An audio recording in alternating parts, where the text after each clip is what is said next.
Decoded.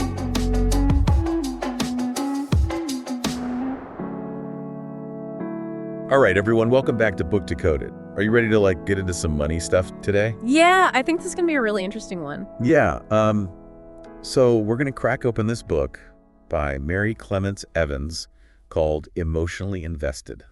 Okay. Have you heard of this one? I have, yeah. It's a good one. Yeah, and it's all about how our emotions totally mess with our finances. Yeah. Every financial decision is really driven by how we feel more than the actual numbers and stuff. It's so true, and it's something that I think a lot of people don't even realize is happening. Right. They think they're being all logical and rational. Totally. But there's always this undercurrent of emotion driving things. Yeah, and like Marilyn Bauer said, it's all about understanding what those emotional triggers are so you can make smarter money choices and actually be happy with your finances. Yeah. Right. And that's really the key here, isn't it? Financial happiness. Exactly. It's not just about having a ton of money. It's about feeling good about your finances. Yes. And this book book actually says it is a creative and easy read, entertaining, informative, and thought-provoking. Okay. A subject most of us try to avoid, but no, we can't. That's a really good way to put it, I think, because money is one of those things that people just don't like to talk about. Right. It's like taboo or something. Exactly. But it's so important. And what I really like about this book is that it doesn't shy away from the emotional side of things. Totally. And Mary Clements Evans is the perfect person to write this book because her background is so different from your typical Wall Street financial advisor. Oh, yeah. Tell me about that. Okay. So she grew up in a working class family in Pennsylvania in a former chicken coop. No joke. No way. There's even this picture in the book of her childhood home on Clearview Road with a Blessed Mary statue out front. That's amazing. I know, it's so charming. So she knows what it's like to not have a ton of money. Right. And she really believes that where you start is not where you finish. I love that. Yeah, it's so inspiring, and it makes her advice feel way more relatable. Absolutely. Because she gets it. She's been there. Totally. Yeah. So she started out as a financial advisor, wanting to help families and small businesses, but she hated doing cold calls. Ugh.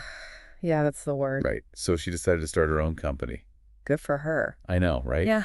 She even tells this funny story about this super stressful time when the market was going crazy and she ended up drowning her sorrows in a chocolate martini. Oh my gosh. That's hilarious. I know, right? But it kind of shows you how emotionally draining this stuff can be. Totally. It's not just numbers on a screen. It's people's lives and their hopes and dreams. Exactly. And that's when she had this aha moment. What happened? She realized that financial well-being isn't just about charts and spreadsheets. It's about understanding people's emotions and their relationship with money. What she calls their money why. Money why. I like that. Yeah, what's driving your financial decisions? Are you trying to keep up with the Joneses, or are you more worried about running out of money in retirement? Right, those are two very different motivations. Exactly. And a 2024 Y-Chart survey actually found that client satisfaction with financial advisors is more about feeling understood than just how well their portfolio is doing. Makes sense. Yeah, it's 55% said feeling understood was most important versus 52% who said portfolio performance. Wow. So it's really about that human connection. Exactly. Feeling like your advisor gets you and your money goals. Yeah, because finances are so personal. Right. And it's hard to trust someone with something so important if you don't feel like they understand where you're coming from. Totally. And that's what's so cool about this book. It's all about understanding your money why so you can make smarter decisions. So how does the book actually help you figure that out? Well, it's broken down into 3 parts. Okay. First is the problem, Yeah. which dives into this idea of the big sin and the memo you never got. Okay, that sounds intriguing. Yeah, so the big sin is basically this shift from companies providing pensions to individuals being responsible for their own retirement savings, through 401ks and stuff. Right. That's a huge change. Yeah, and it means that we have to be way more proactive about our finances. Totally. And what about the memo you never got? So that's all about the economic shifts that have made it harder to save for retirement. Like what?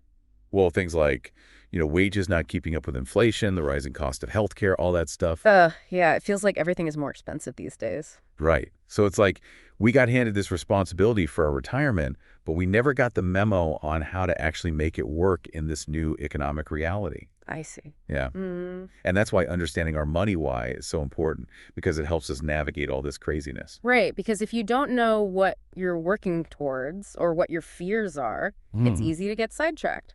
Exactly. Okay, so that's the problem. What's the second part? The second part is the emotions, which is all about like digging deep into your money why. Like, are you driven by fear of missing out, or are you more worried about running out of money?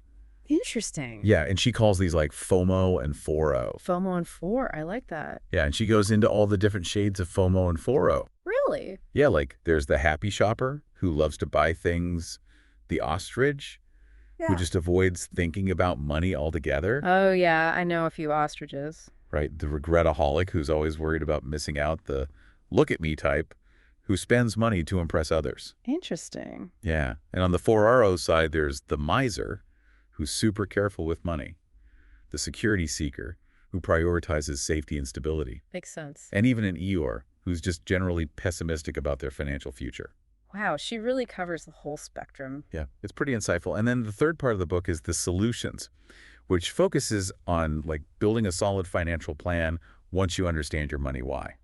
So it's not just about understanding your emotions, it's also about taking action. Exactly. And it's about creating a plan that aligns with your values and your goals. Okay, so she gives you practical steps to take. Yeah, and she doesn't sugarcoat things either. Like she acknowledges that life can throw you some curveballs. Right. She calls it beware the rug puller. Beware the rug puller. I love that. Yeah, and she shares some of her own personal experiences, like her husband losing his job, going through a divorce, her son having a health crisis. Oh, wow. Yeah, so she's been through some tough stuff financially, and it makes her advice feel even more real. Definitely, it's not just theoretical for her. She's lived it. Exactly, and the main message of the book is that money is emotional, and we need to, like, embrace that instead of pretending it's not. It's true, like we try to be so rational about money, Yeah, but it's tied to so many deep-seated emotions, and if we don't acknowledge that, it can really trip us up. totally. And the goal isn't necessarily to become, like, a billionaire. It's about achieving what she calls financial happiness. Financial happiness. I like that a lot better than being a billionaire. Me too. And it's about feeling secure and in control of your money so you can actually enjoy your life. Right, because what's the point of having all this money if you're stressed out and miserable all the time? Exactly. And she points out that most people just want to feel secure and have peace of mind. Makes sense. Yeah, it's not about like keeping up with the Joneses. It's about creating a life that feels good for you. Yeah, and that looks different for everyone. Right. So as we wrap up our deep dive into emotionally invested, the big takeaway is that our emotions play a huge role in our financial lives. Absolutely. And it's so important to be aware of those emotions so you can make decisions that are truly in your best interest. Yes, and it's not always easy. Right. Like sometimes our emotions can really hijack our thinking. Totally. She talks about the amygdala hijack, which is like when your emotions take over and you make impulsive decisions. Oh, yeah, I've definitely been there. Me too. Yeah. And she emphasizes the importance of taking a pause for the cause. Pause for the cause. I like that. Yeah, it's like when you feel yourself getting overwhelmed by emotions, just take a step back, breathe, and give yourself some time to think things through. That's such good advice. Yeah, and the book also has some great tips on finding a trustworthy financial advisor if you need help. Oh, yeah. Like what? She says to look for someone who's a CFP, which means Certified Financial Planner, Okay. and to make sure they're a fiduciary. What does that mean? It means they're legally required to put your interests first. Oh, that's important. Yeah, not all financial advisors are fiduciaries, so it's definitely something to look for. Good to know. So here's a final thought to leave you with. Now that you've seen how connected your emotions and finances are, what's one small step you can take this week to become more aware of your own money? Yeah, that's a great question to reflect on. Yeah, like maybe it's just paying attention to how you feel the next time you're about to make a purchase.